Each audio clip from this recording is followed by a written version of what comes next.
I have to do this because this is not I'm speaking. This is the people who want to tell the world what they want to say. North Korea is an unimaginable country. There is only one channel on TV. There is no internet. We aren't free to sing, say, wear, or think what we want. North Korea is the only country in the world that executes people for making unauthorized international phone calls. North Koreans are being terrorized today. When I was growing up in North Korea, I never saw anything about love stories between men and women. No books, no songs, no press, no movies about love stories. There's no Romeo and Juliet. Every story was propaganda to brainwashes about the Kim dictators. I was born in 1993, and I was abducted at birth, even before I knew the words freedom or human rights. North Koreans are desperately seeking and dying for freedom at this moment.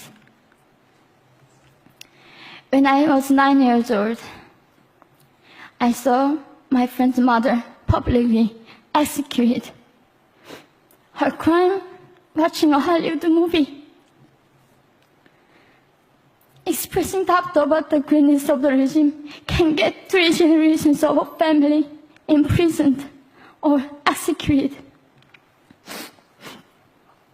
When I was 4 years old, I was warned by my mother not to even whisper. The birds and mice couldn't hear me. I admitted I thought the North Korean dictator could read my mind. My father died in China after we escaped North Korea. And I had to bury him at 3 a.m. in secret. I was 14 years old. I couldn't even cry. I was afraid to be sent back to North Korea. The day I escaped North Korea, I saw my mother raped. The rapist was a Chinese broker. He targeted me. I was 13 years old. There is a saying in North Korea, women are weak, but mothers are strong. My mother allowed herself to be raped in order to protect me. North Korean refugees, about 300,000, are vulnerable in China.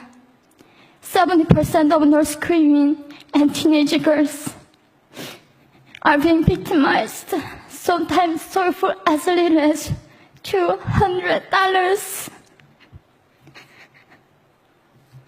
We walked across the Gobi Desert, following a compass. When they stopped working, we followed the stars to freedom.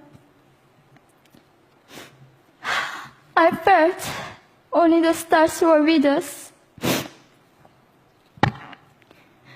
Mongolia was our freedom moment. Death or dignity.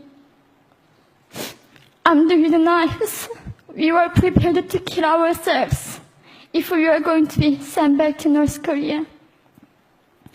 We wanted to live as humans.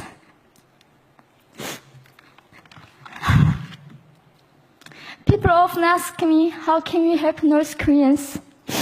There are many ways, but I would like to mention 3 for now. 1, educate yourself so you can raise awareness about human crisis in North Korea. 2, help and support North Korean refugees who are trying to escape to freedom. 3, petition China's stop repatriation. We have to shed light on the darkest place in the world. It isn't just North Korean human rights. It's our rights that North Korean dictators have violated for 7 decades. We need governments all around the world to put more pressure on China to stop repatriation. In particular, Chinese delegates of One Young World can play a part by speaking up.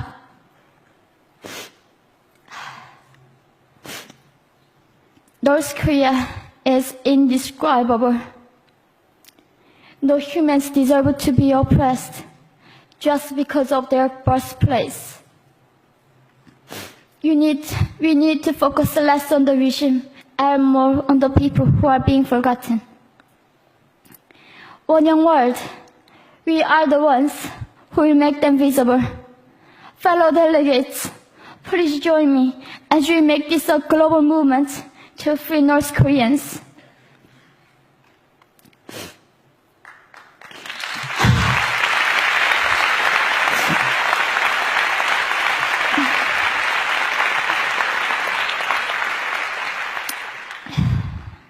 When I was crossing the Gobi Desert, scared of dying, I thought nobody in this world cared.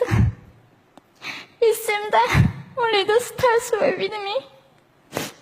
But you have listened to my story. You have cared. Thank you very much.